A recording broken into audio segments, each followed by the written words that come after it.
I want you to find answers quickly, and I want you to be able to get solutions quickly as well. I've known for a while that I need to write another book. I did my own seasonal assessment, and what I found is that I am the season of spring. That's what I most like. It's interesting because if you think about a spring, spring doesn't finish anything.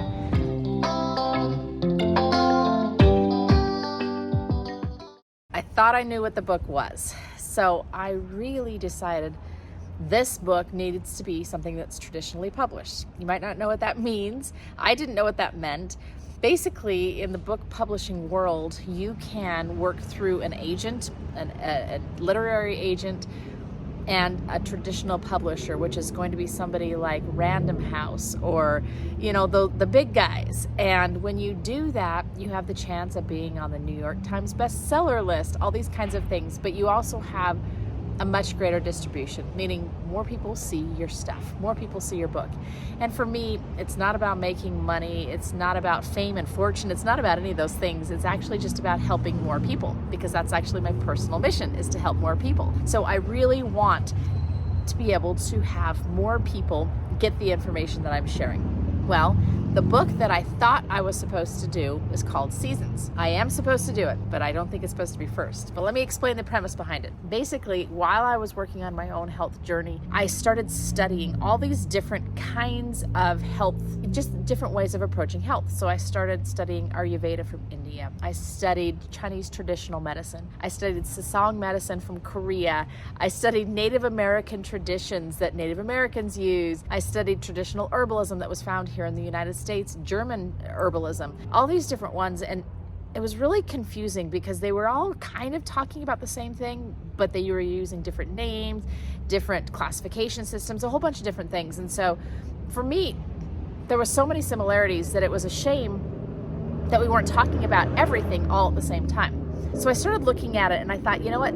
I think I can group these into categories that make more sense to people. So I started looking at it from a season standpoint, because I'm all about seasons and growing and green things. And the seasons, I figured out, do match up with the things that I was studying, but there weren't just 4, there were actually 5 seasons. So I renamed them spring, summer. I didn't rename those, but I created a harvest season, which is the 3rd season, and then fall and winter. And I grouped all of these different all this different classification information, including what types of traits you would be if spring was more your season, all the way down to what kinds of foods should you eat, what makes you imbalanced and balanced, and all sorts of information. I grouped this into a seasons classification. I've created an assessment. I've actually spoken on that this weekend. I'm speaking on that, and I thought that was the book. Well, I've talked to 3 literary agents so far. One agent was excited to help me do a traditional publishing route, but with her, you pay a lot of money on the front end for her to be able to help you get what's called your book proposal ready to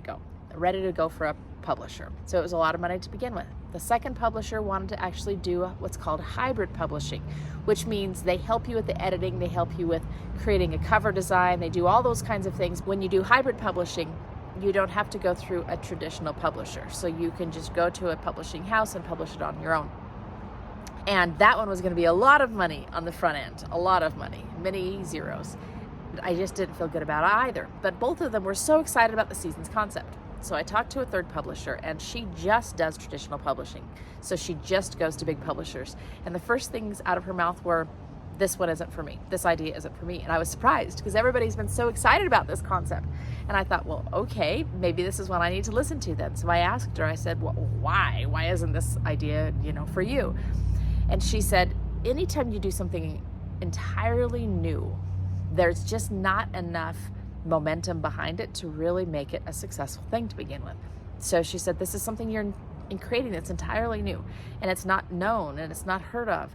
So it's going to be a really hard sell. She said, first of all, I can't sell it to a publisher. And then second, I don't think we can sell it to the public. So I was a little defeated, but yet not, which was interesting because usually when something like that gets shot down, I feel terrible about it. But I didn't this time. I knew she was telling the truth. I knew that this was truth I really needed to listen to. And I started thinking about it. She said, I'm really fascinated with your dentistry, with what you're doing from a biologic, health-based dental aspect. I really think that there's a book there.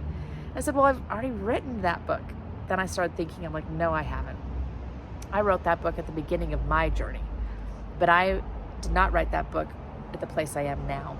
since I wrote that book, I have gone back to school to become a traditional naturopath. I have continually learned, like on a nonstop basis.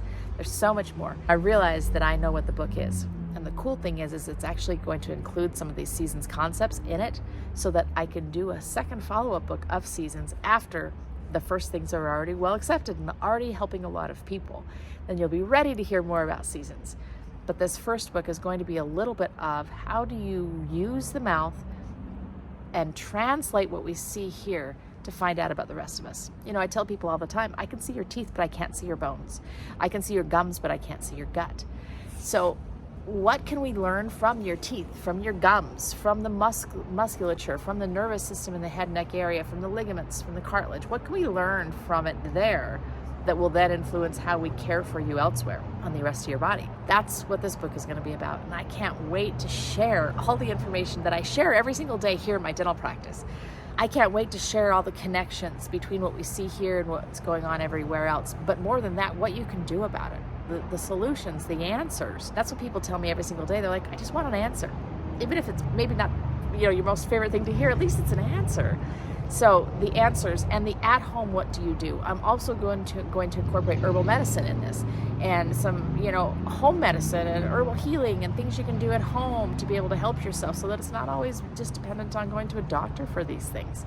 I want you to find answers quickly, and I want you to be able to get solutions quickly as well. So that's what this book is going to be about. What is it called? I have no idea. I'm just working on it. Literally, this idea was just this weekend, but it's going to come. So what I want to know, too, share with me, are you interested in seasons? Because I want this to be a thing. So if you want to know about the seasons assessment, let me know. I'd love for you to try it out. I had some of my family members do it this weekend, and it was a definite learning experience for me.